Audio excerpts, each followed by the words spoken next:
WIBTA for not forgiving my husband for cheating on me with his ex-wife? I'm honestly a mess and I don't know what to do, so any advice would be appreciated. I, 27M, and my husband, 37M, have been married for 3 years, dating for 6. He has an ex-wife, 37F, which he divorced a year before we met. We have a son, 7M, who was adopted after we got married and who I love as my own child, because he is. I know my husband, Peter, fake name, is bisexual. I have no problem with it and I had no problem with his ex-wife, Allison, also fake name. I did have a problem with his family as they're a bit homophobic and are always telling Peter he should get back together with Allison. Well, 2 weeks ago, we were at his family's town because it was my son, Jack's, fake name, birthday and we wanted to spend it as family. My mother-in-law decided it would be a good idea to invite Allison, so she arrived in the middle of the party. I didn't want to ruin Jack's birthday, so I stayed quiet. I spent all my time with Jack, playing with him and his cousins at his request. When it was time to cut the cake, I noticed Allison and Peter weren't there, so I went inside and looked for them around the house. I found them in Peter's old bedroom taking their clothes off. I stood there in shock for a moment, but then I left and went back to celebrating Jack's birthday. Part of me wanted to scream and cry, but I also was in shock and I refused to make Jack's birthday about me. We cut the cake and opened the presents. People were already leaving when Allison and Peter came back. Peter took me aside and started saying that I shouldn't have cut the cake without him present and it was disrespectful. I stared at him and just said, "I'm sorry, I just thought you'd be too busy getting into your ex-wife's pants." He got quiet, so I took Jack and left the house to go back to the hotel. Once I put Jack in bed and made sure he was asleep, I locked myself in the bathroom and broke down. I called a friend and he tried his best to console me.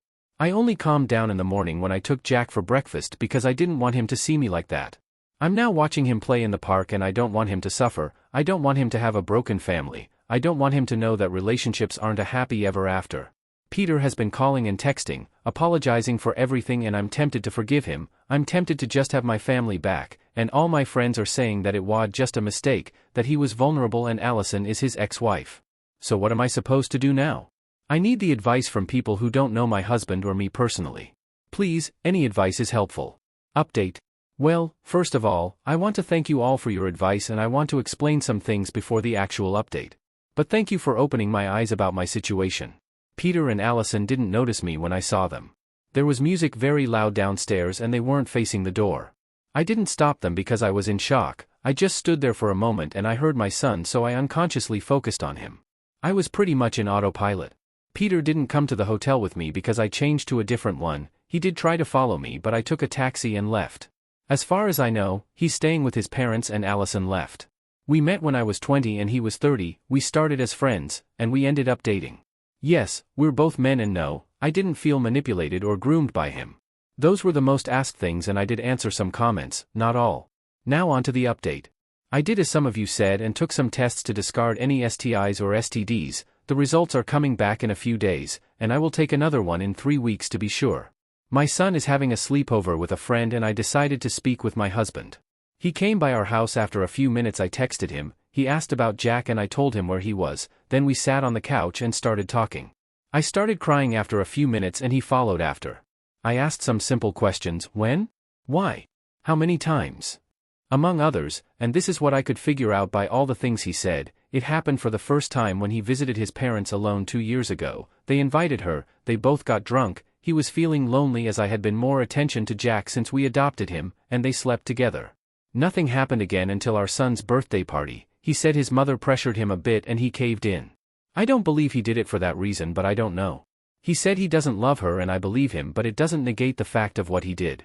After talking for a while, I told him that I wanted a divorce. He started sobbing and begging for another chance, but I told him that I can't give him another chance because I wouldn't be able to trust him again and I don't want that in a relationship. He kept crying and begging for another 30 minutes until I told him that we have to think about Jack and his well-being, that we could stay friends DS and co-parent him. He got mad, really mad. He started yelling that it was all Jack's fault, that we shouldn't have adopted him, that he's the one who's getting between us. I was crying and really scared. I had never seen him this angry. He hit the table and stormed out of the house. I called the house where Jack is staying at and told them if Peter shows up there, they can't open the door. After the little episode, I was scared that Peter would try to hurt Jack. I called my friend again, Thomas, and told him everything that happened. He came by and is staying with me until I'm better. Right now, I'm trying to figure out what to do and how to go on with the divorce. Update 2. Hi again.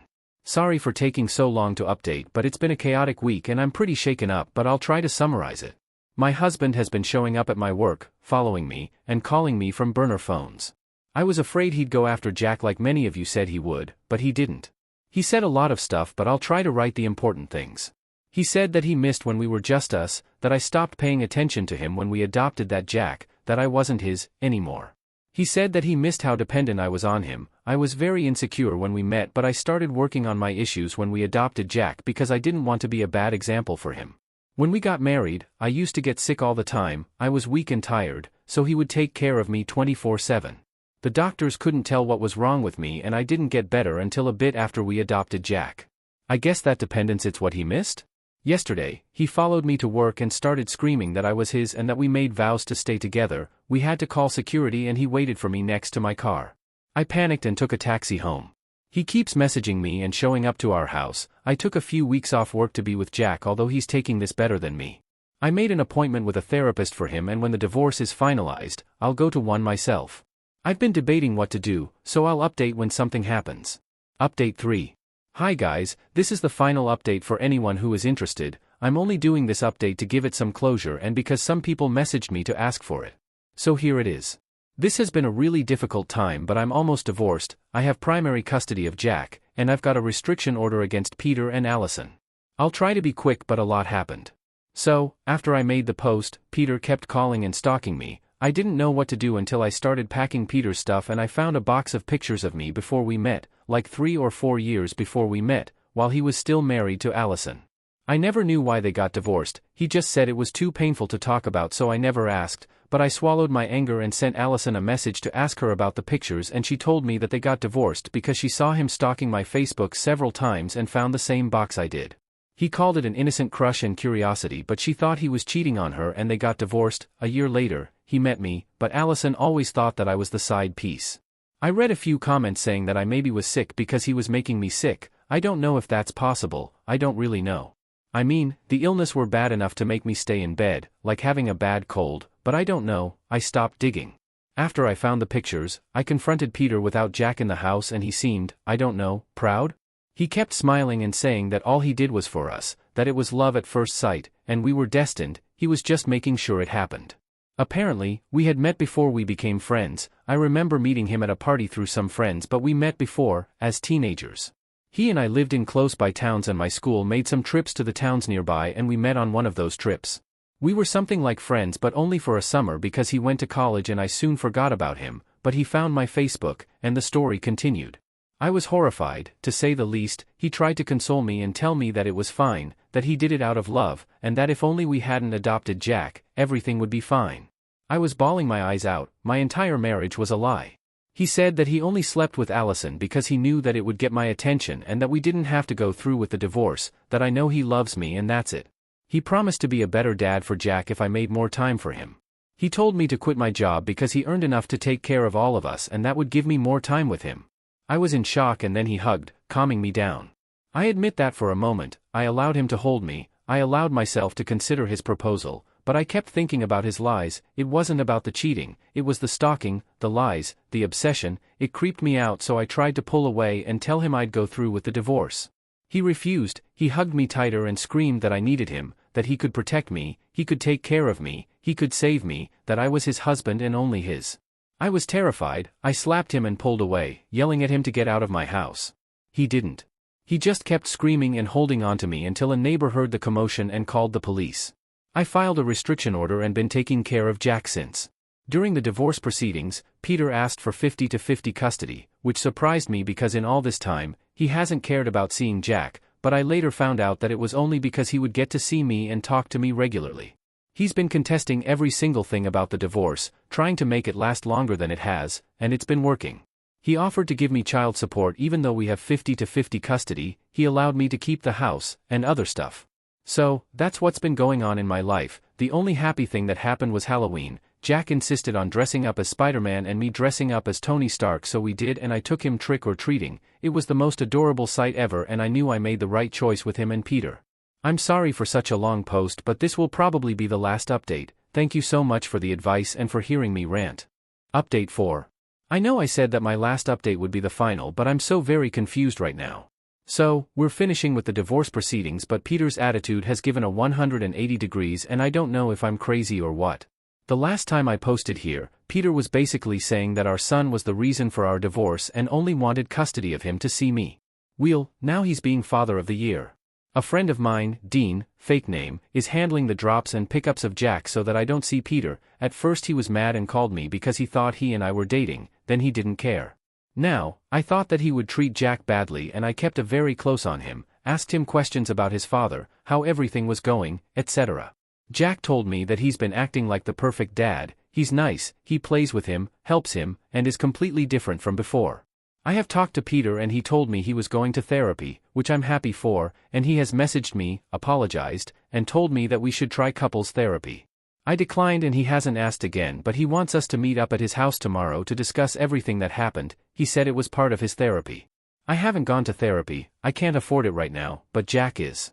I can't say I don't miss Peter because he was a great partner and husband before everything went down, but I don't trust him after all that happened. So, I don't know what to say to him tomorrow or how to express how I feel about it. Is it wrong to miss him? I mean, this whole thing happened because he slept with someone else and I know that he hasn't seen Allison and won't be seeing her again because she's also done. Should I just move past it? Jack is also saying that he misses the three of us together. He's cried to me about it more times than I can count and asks why I can't forgive his dad. What the hell am I supposed to do? To feel? It's a short update. I guess that I'm just trying to vent without judgment from the people I know and give an update to those who asked it. Thanks again for all the support I received in my other posts. Update 5. Okay, I'm going to clear up a few things before I give you the actual update. I don't answer comments, I prefer to answer every question here instead of answering the same question separately. 1. I should have explained IR better, but my restriction order was a temporal one, only for 30 days. 2. Peter was a very good husband. I read that he was abusive all throughout our relationship, he wasn't. And he was a good dad to Jack. Everything went to hell when I caught him cheating. 3. What Jack was saying wasn't told by Peter, I talked to him and I made sure, he just has been missing our life before. 4. Peter would never touch Jack like some of you suggested. My case may make it seem like he could, but he never even touched me or groomed me. I did talk to Jack, just to make sure, and he reassured me nothing happened. Now, onto the update. I did meet with Peter. Most of you told me not to go to his apartment, so I told him to meet at a park, take a walk, or something. When I saw him, he was different. He looked very depressed and he hugged me when he saw me. He wouldn't stop apologizing for what happened. We started talking and walking. He didn't justify what he said or did, but he did say he regrets it. He said that he misses me and misses being together. I asked about Allison and he told me that he cut her and his parents out, which I believe he did, and then I asked about what he said about Jack. He basically said that he resented Jack for a long time because my attention wasn't on him anymore, and it was selfish, but he was too used to be the center of my world, so when it suddenly changed, he couldn't take it. He told me he loves Jack but that he sustains that if giving him up meant to have me back, he would do it in a heartbeat. We talked for hours while Jack was with my friend. I cried a lot. There were things I decided not to ask, like if he was drugging me like some of you said, because I honestly don't want to know. We have been texting these past days, mostly about Jack, but I'm considering family therapy, mostly to help Jack cope with everything. The divorce is still happening, which Peter wasn't too happy about, but he wasn't angry anymore, just sad. I also recently met a guy in a coffee shop and we have been texting a lot, so I'll see how that turns out. And that's it for the moment. I'll update you guys if you have many questions or if something else happens.